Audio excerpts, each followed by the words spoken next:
Did they make Get that? themselves back on track? Two things. No, they bought You got the email off. Good to go. And you may have heard, I don't know if you've listened already. It's going to be fairly long. Eddie's going to 30 minutes before we come out.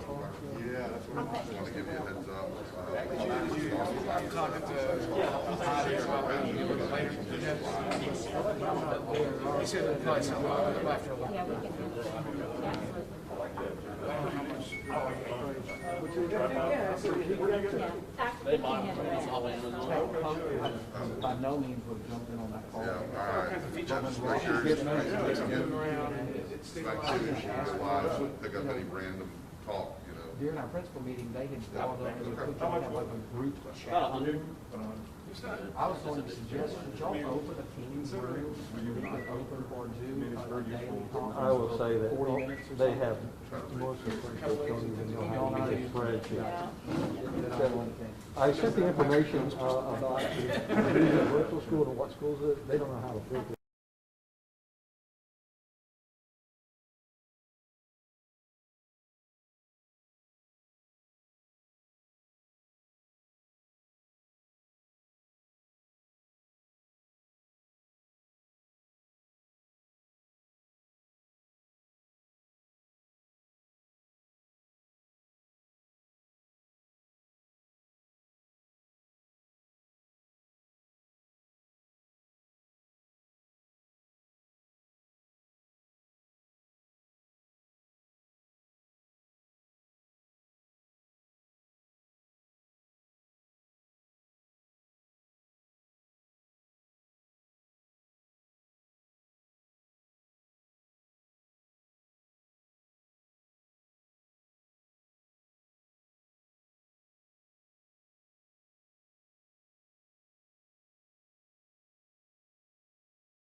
Seconds out, so let's go ahead and bring hot. All right, bye.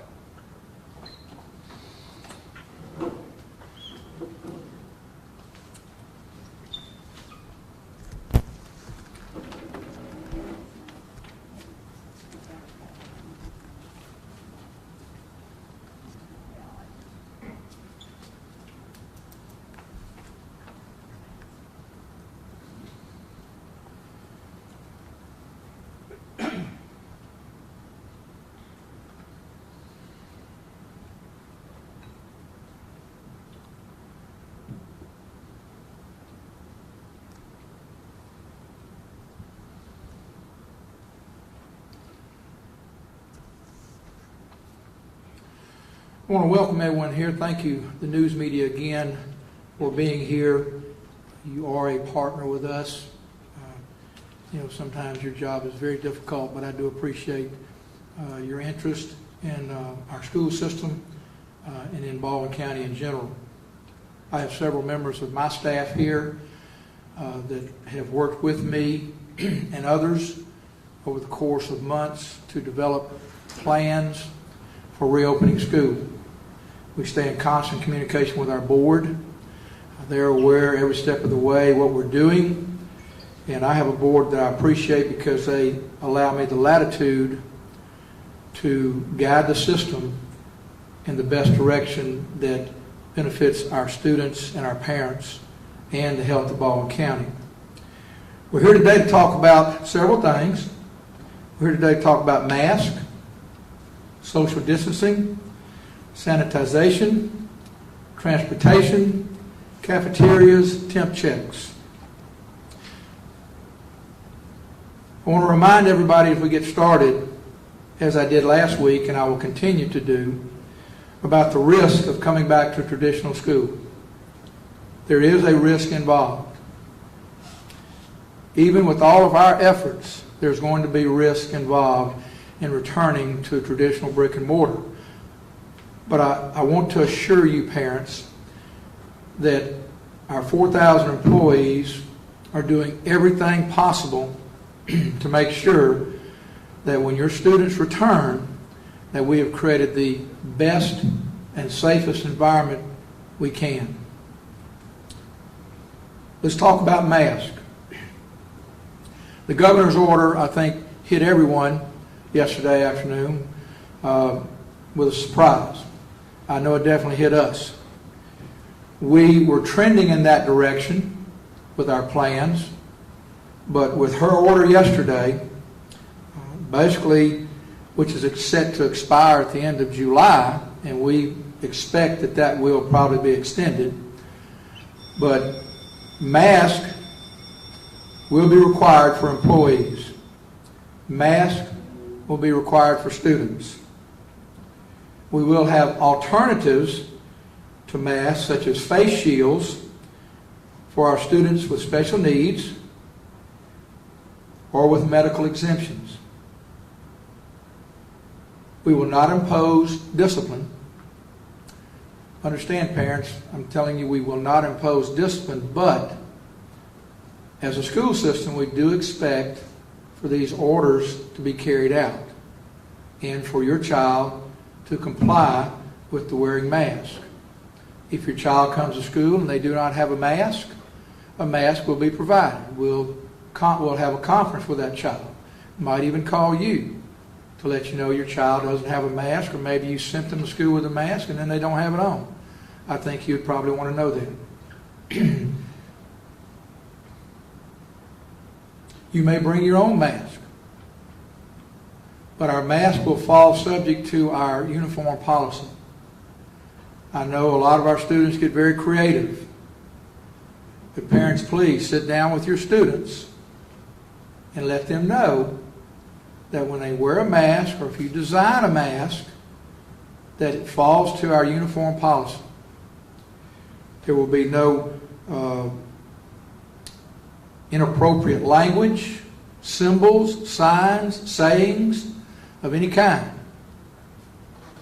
We're not making these statements in the hallways of our schools. Our schools are for learning, so anything that might get creative, that needs to stay outside of our schools. Let's talk about social distancing. First, I want to let you know that we will make revisions. When the governor revises her plan, we will come back and we will make revisions if needed. Let's talk about social distancing. We will do our best to social distance during the school day. But I'm sure most of you know, in a school system with 31,000 plus students, and in some of our schools, elementary, middle, and high school, that are over 1,000 students, it's near impossible to constantly follow the social distancing guidelines, such as a classroom. Parents, as much as I wish we could space desks 6 feet apart, That is just not, it's not doable, it's not practical, it can't happen. But based on the school and the size of the school, we've asked our principals to do their best to space out in their classrooms best they can.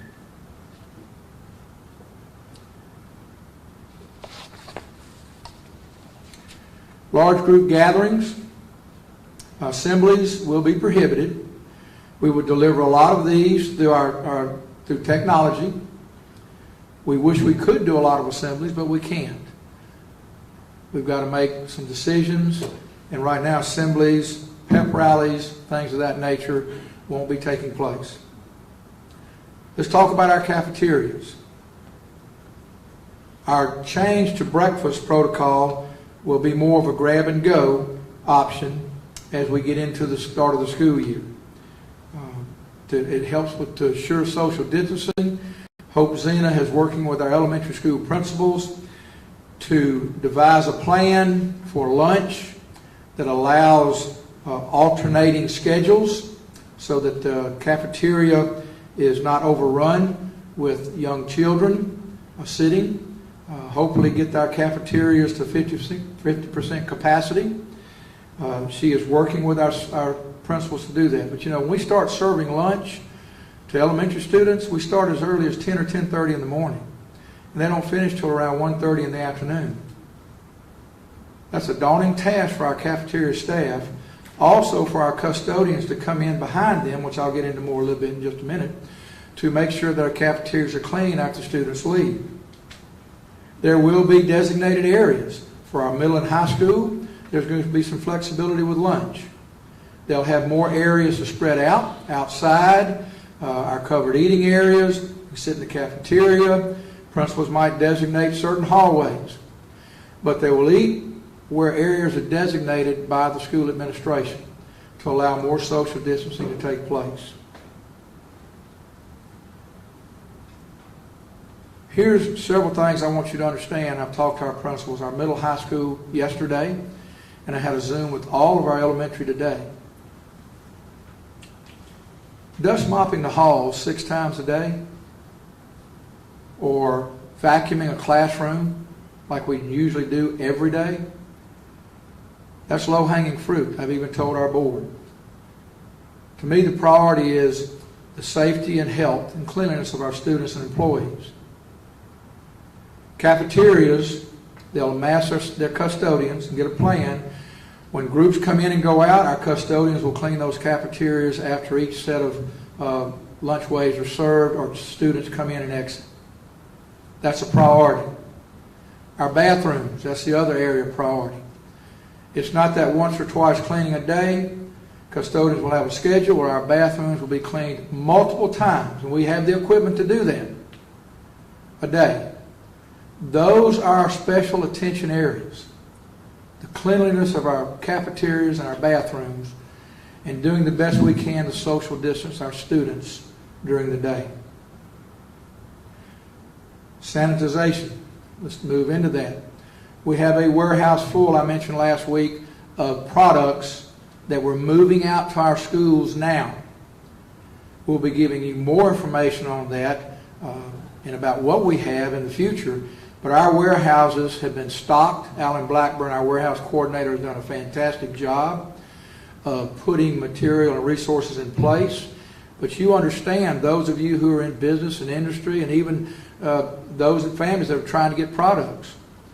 For a while there, it was near impossible to get a product that you needed. Alan has taken great measures to make this happen, that we have what we need. We're pushing it out to our schools now. These are hospital-grade products, sanitizing products, food-grade products that won't hurt when we go into cafeterias. So these products are here. They're being moved out. They're safe around kids. They're allergy-free. He's done exhaustive research to make sure that our vendors are giving us the products that we need to protect our students and employees. A lot of these products, most of them have a 10-minute kill time. So when we spray something down, and I'll get into our buses and stuff later, or we spray desks or hallways, things takes 10 minutes, they're killed. We also have a product that kills for 24 hours, and those are products that will be used accordingly in our buildings where needed by our custodians and our administrators. Our buildings will be sprayed every night. Every night, there'll be a certain time when our administrators know teachers go home. No more public, no more visitors. Our custodians are adjusting their schedules during the day. Some might come in early, and some will leave late because our schools need to be clean. So when we wrap that school up and lock the door, the school has been sanitized. Field houses, coaches will make sure that they sanitize their field houses. It's their responsibility. Band members will sanitize their band rooms best they can, but we will go through those. So we will clean classrooms, equipment, gyms, playgrounds, cafeterias. If there's an infection in a classroom, the classroom will be moved out. We will go in. If there's like somebody gets sick in the classroom, we'll clean that classroom, and we'll have students back in there within 30 minutes or 45 minutes. Let's talk about transportation. Buses are crowded. You know that when you put your child on a bus to start the school year. We hear from a lot of you. Students are standing in the aisle. Students are sitting on the floor. Well, most of the time, we investigate those things, and that's not necessarily the case, but our buses are crowded to start the school year, and they remain crowded. We don't have the means to go out and buy buses right now with the capacity to put children one or two to a seat. So you're going to see crowded buses. If that concerns you, you might want to seek an alternative form of transportation for your child. But let me tell you about our buses. Our buses will be sprayed every night after all routes are done at the schools they're located. They will be sprayed down and shut down for the night.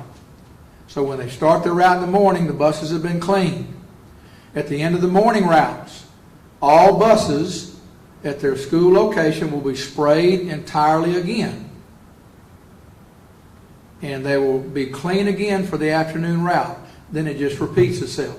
So I want you to know, parents, we're spraying them. We have dispensers on the bus when your child gets on. There will be dispensers for them to get a squirt of the germicide. It'll be mounted on these buses when they enter the buses. Our windows on our buses will be open for ventilation when weather permits.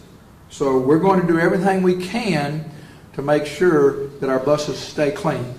Our bus drivers will have shields of their own or whatever protective face gear that they need so that they're not jeopardizing the safety of students when they drive. They will have these face shields, our bus drivers will, so that will protect them and they can drive safely. Let's talk about temperature checks. As students in our building, we will check their temperatures through the IR camera device. I mentioned that last week. 3 per school. Tremendous cost to the system. Our principals know where these need to be set up. They know where students are going to be entering, where their buses drop off, their car lines. And so these will be set up in the proper places. That's going on now. And the software is there to check when these students walk in the building. Students who register over 100.4, there'll be a follow-up protocol by the nurse to investigate for coronavirus symptoms. I won't get into the symptom check, procedures for absences, leave, and public transparency notifications. I will get into that next week. Let's talk about expectations. There will be violations of social distancing. There will be students who don't wear a mask. There will be buses full of students. I'm sure you'll be sent pictures, or will be sent pictures, of social distancing not taking place. I expect that. Many challenges ahead. We have challenges ahead for our students who have medical conditions and for our special needs students, and we're addressing those just like in some of these statements I told you about masks and sanitation, and they're being addressed right now through our especially at department, our 504 and everything else. The governor's health order specifically exempts children under 6 years of age and under from the mask. Okay? And we will have students also who won't be able to wear these things properly. So there are always exceptions and exemptions, and we will deal with those as they come up. There will be a lot of reasons that things will not go 100% all the time. So I want to wrap up. Hand washing. I need your help, parents, and our employees also participate. Hand washing at every chance you get. Hand sanitization at every chance you get. Masks to protect our students. We put it out there. You were wondering about it. You worried about it. There it is. Masks are expected to be worn. Now, when particular activities have to be performed under these protocols, a mask can come off to perform the activity, and then masks go back on. Social distancing. Ask your students to please do their part. Sanitizing our schools. We will do our part. And finally, I want to end the email where I started. We're going to face challenges. I believe we have an excellent plan.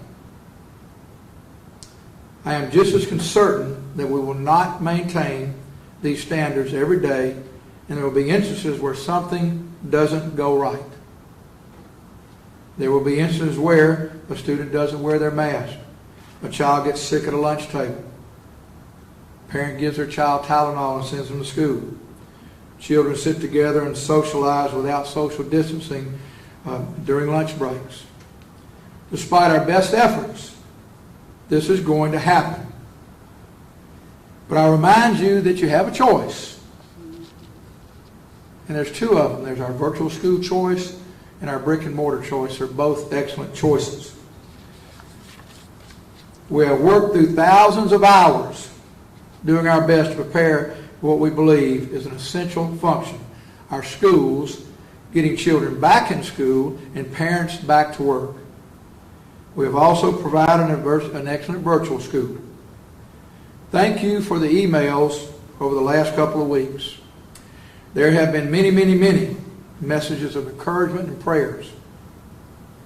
There are also those who want to offer their professional advice, their parental perspective, or who want to tell me how completely inadequate I am or we are. I read all of these messages, and I often stay awake wondering, what else can we do? I hope that you know all of us are focused on what's best for your child and our employees. I want to tell you about our awesome employees. I'm blown away by their dedication and work. And from our leadership teams, our 4,000 employees who have continued to work throughout this effort. I'm so proud of our teachers and what they've done this summer. Thank you for your time. Please visit our website. You will find frequently asked questions as well as links and contact information. I'll be back next week to talk about our health and safety protocols, including how we would deal with an outbreak, student and staff diagnosis, leave from school, public reporting of COVID within our schools, and other things. And right now, that's what I have. I'll be glad to take questions. Just to be clear, you said there is no punishment for not wearing a face covering? If your child doesn't have a face covering on, the purpose is not to go punish them, but we will encourage the child, here's our mask, put it on. If there's a further issue, then we'll have a conversation with the child and the parent. But here's the thing too, if a parent doesn't want their child to wear a mask at school and they don't have any special exemptions, we have our virtual school option. Or you can go homeschool your child, or there's other means of education. So would that be treated as any other disciplinary problem would be treated at school if it's repetitive with the same student? Hal, if it gets repetitive, then we've got an issue, and it's not the issue with the school, it's the issue. So undoubtedly, either the family must have an issue with it, and there might be reasons. We just need to know the reasons. we'll explore those reasons, and hopefully when we do explore those reasons, families understand that this is something that has to be done, and there are options. On the virtual school option, is there an application process or just to simply sign up and you're there? There's an application process. Okay. They can go to baldwinvirtual.com, and it will guide them through the process. And is there a maximum amount of students that the system is prepared to handle at this point from a virtual standpoint? At this time, no. Now, we're monitoring that daily. Are the numbers increasing daily? Yes. John Wilson, our CSFO, does a great job with our finances. We're strong and healthy financially, but when you start manning students, personnel cost. Because when you get personnel, you just don't pay a salary, you pay salary and benefits. So right now, we haven't set a limit. You know, as a superintendent, do I have to monitor that and maybe make a decision one day? Possibly, but not right now. Are you seeing an increase, you're seeing an increase in the number of students that are registering for virtual school? Yes, we are daily. Do you have a percentage, I mean, compared to last year, this time last year? At 10% or better. You know, last year we just had the 712 virtual school. And Holly would go anywhere from 250 to 350 or a little bit higher. But she's far exceeded that now, as well as our brand new K-6 virtual school numbers. So the student population in virtual school last year was like 250 to 350 students? Right, depending on graduation, you know, how many left, how many come in, but it has gained popularity. Is it gaining in the lower grades, higher grades? Or can you tell us a little bit about that? Maybe the interest and sign up? Well, because we've never had a K-6, the interest is high. And we're just monitoring that. It's new for us. You know, we feel like we've got a good plan. Parents go to our website, they explore it, and, you know, they make a determination. We have two good options. Last week you mentioned close to 1,000. Is it doubled, or can you give us a kind of a gauge as to... It's doubled. Yeah. And so the Foley and Bay Minette locations, and last week maybe, or earlier this week, we didn't have a specific location for those satellite schools, virtual schools? Right. Do you have that yet, or are you still looking? No, we're going out today to look at some options. We've got several things that we're looking at that could be good for our plan, and I don't have an answer for it right now, but we know where we're going to look. Depending on a technical question. A second ago you mentioned 104 temperature.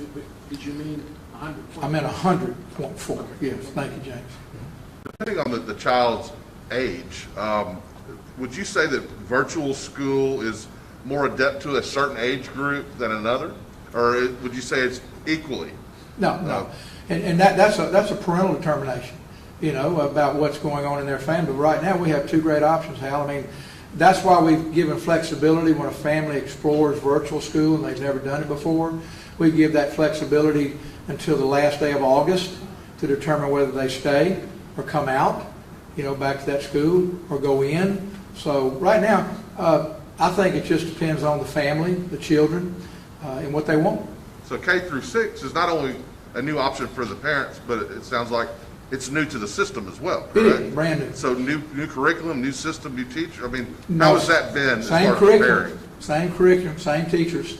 You know, we're advertising for teachers because naturally we need them, but the virtual curriculum will be the same, just like if they were in brick and mortar. Nothing changes. All the K-6 have their Chromebooks. You know, there'll be tutoring, special needs services, everything that they need. Can we talk about sports? I mean, high school sports? I can talk about sports all day long, James. How do you see that? Are you waiting for guidance? Have you gotten guidance from We're still waiting. I think Mr. McRae handles our athletics all over the county. He is in constant touch with the High School Association. He has not given me any new updates, which I don't think, and I think he would if he got them, but I think he's still waiting for some next week for some announcement from the High School Association on what they plan on doing. That's a question too, man. It seems like they always wait to the last minute and almost making, I don't know if that's a concern. Is that a concern of yours maybe that you'd like to know now? Or? Parents want to know. It's not. We deal with changes every week, whether from the State Department or from athletics. So we handle those when they come. And when Mr. McRae gets them, he'll talk to me, and we'll make sure it's known to our schools and our athletes. You mentioned, go ahead, I'm sorry. Clark? Are students already registered for the upcoming school year, or most of them those that were in school last year? Yes. Is there an opportunity between now and when kids arrive on campus to get some sort of a commitment from students and families, particularly parents, to support the mask requirement? Well, no, it is what it is. I don't. That's above my pay grade. The governor has put out her 5 o'clock today. Masks are required in public settings, large gatherings, and that includes our students in schools. So we're going to follow that. And I would hope that our parents would help us follow that. Mr. Tyler, if it does not, or if it does expire, the mask requirement, once you start school, will you then drop the mask requirement at school? No, I'm not. If the governor says, okay, we're good, are you still going to go ahead with the mask in school? We've got some plans, but we're going to reevaluate. In other words, we track with the governor's plans. We track with the State Department of Education. If Dr. Mackey changes something tomorrow in his news conference, and guess what? We'll get together next week or probably this weekend and we'll change.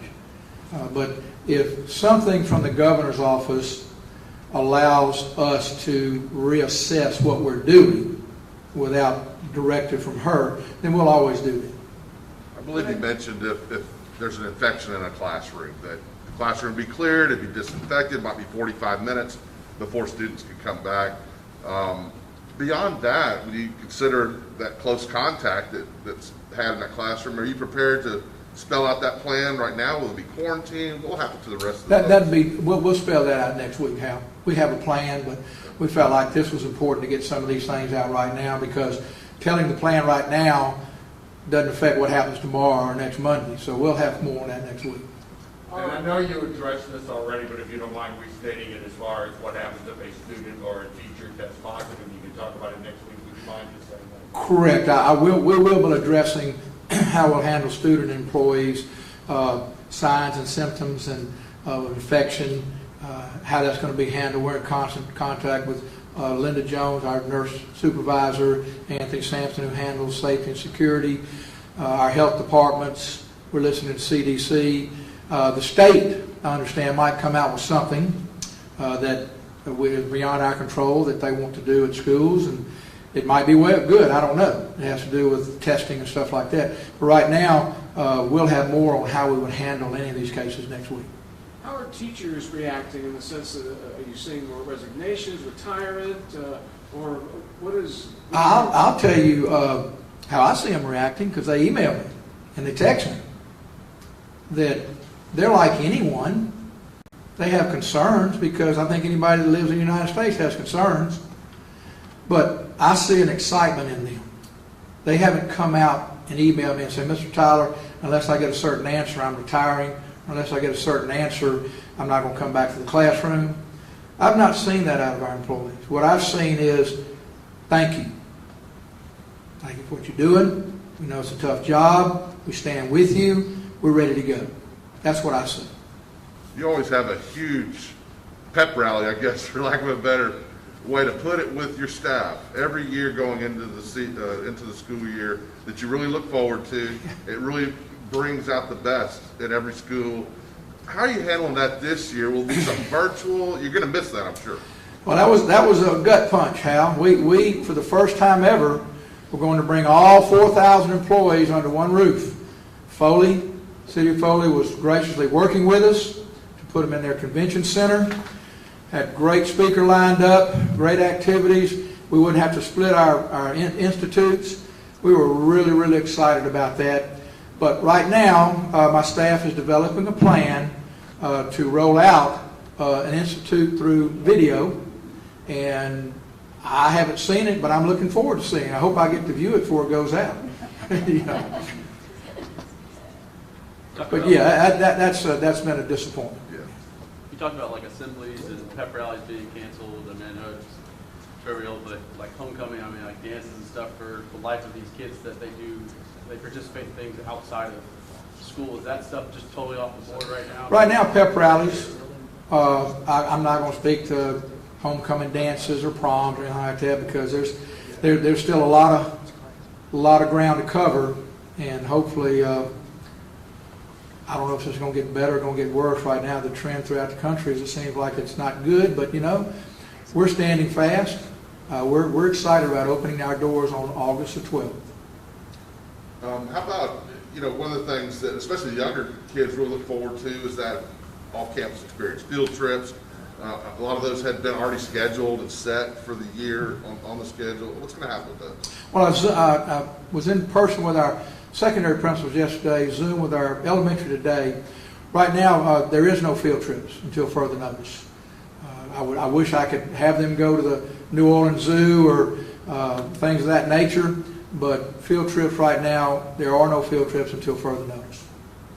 Mr. Tyler, can you clarify the face mask about uniform policy? People don't have to wear just a plain white face mask. They could wear creative face masks similar to what you wear around your neck, but it's the messaging on them that we want to be sensitive to. Could you clarify that? Correct. Thank you. That's right. It falls subject, if they'll read the uniform policy, parents and students, it falls subject to the uniform policy. So what I'm thinking about doing with some of my face masks is going to a creative designer and getting Baldwin Proud put on my face mask, various colors. So, but the messaging has to be appropriate messaging. If a parent wants to allow a child to wear a message, go Eagles, or something like that, or, I love Disney World. I mean, it's things like that. But we're not going to let politics or anything like that get into our schools on messaging on face masks. That's not our job. The politicians handle that. Everybody has their opinion. But just follow your uniform policy codes in our books when you do your face mask. And if you want to get creative, get creative. I mean, we had one of our principals come yesterday. I won't mention where he was from, Robertsdale High School, but that principal came yesterday and he had a Go Bears, face mask on. So, yeah, I expect them to get creative, but make sure it falls within our uniform policy. Mr. Tyler, you know that there were some lawmakers, some bipartisan lawmakers came before the school board earlier this week or the end of last week, said it's really too soon for us to go back to school. We shouldn't do this. What is your take on this? I know you're a lifelong educator, and this is what we do. We have an obligation to teach our children. We do. Debbie, I think that, of course, the politicians, they echo and voice their opinions on things on both sides of the aisle. As an educator, superintendent of a school system, it's my job to educate children. I'm in charge of that by the school board, our 7-member board, who's fantastic. And none of them right now have come to me and said, would you reconsider the calendar and open later? Most of the parents that get a hold of me, Debbie, say, we want our children back in school. But it's essential for the health of our economy too. I mean, parents don't, their kids have been in school for 6, 7 years, maybe 8 years, and all of a sudden they stay at home and they're in elementary grades or middle school. How do they give up their job? All employers have been very sympathetic, I'm sure, but there comes a point when an employer says, look, I got to have you on the job. And so then they give up their job for their child. So we're taking the position that until the lawmakers say you will not go back to school, our bells are going to ring and our buses are going to run on August 12th. The governor is sitting on a lot of CARE Act money, and it's been talked about at the state school board level. Where should she spend that? I mean, to make schools safer. Do you have any suggestions as a superintendent? Well, we sent our suggestions. We needed to send our suggestions to Dr. Mackey and to the State Department and to Governor Ivey several weeks ago. So our CSFO sat down and we looked at where some of our monies needed to go. And naturally, the CARE Act gives us some flexibility for safety issues, things that we need to do to provide more safety, things that we need to do to provide resources to continue to educate that we might have lost earlier. So that plan has been sent. We wish she would release more money, but we're very fortunate to get what we've got. Coach Tyler, given the spike in the COVID cases across the state, the severe lack of hospital beds and all that, and us being such a tourist-driven county, was there ever any discussion of maybe holding off the start of school? I know we're starting on the 12th, but during that process, was there discussion of maybe holding off till after Labor Day or anything like that? As far as internally in our county, Yes, in Baldwin County, as far as starting schools a little later.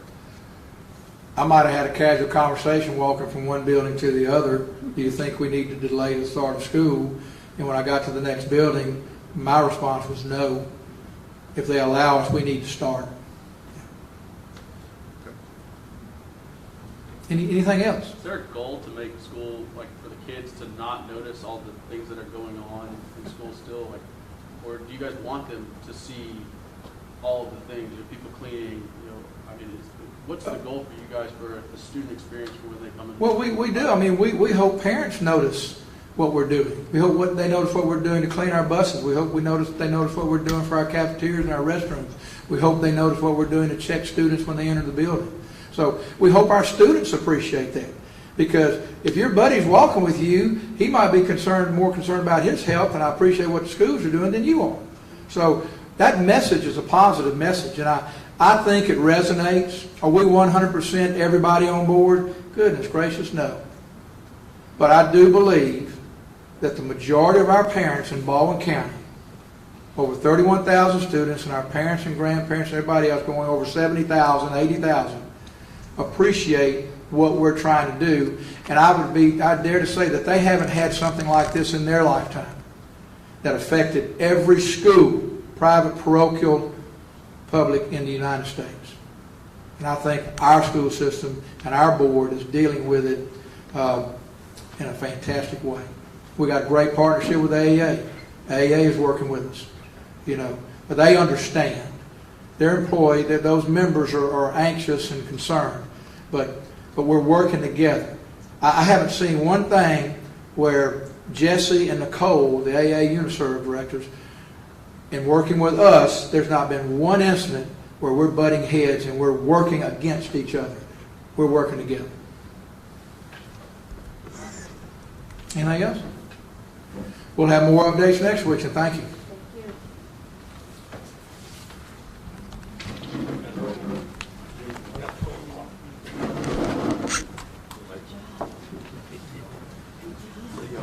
you.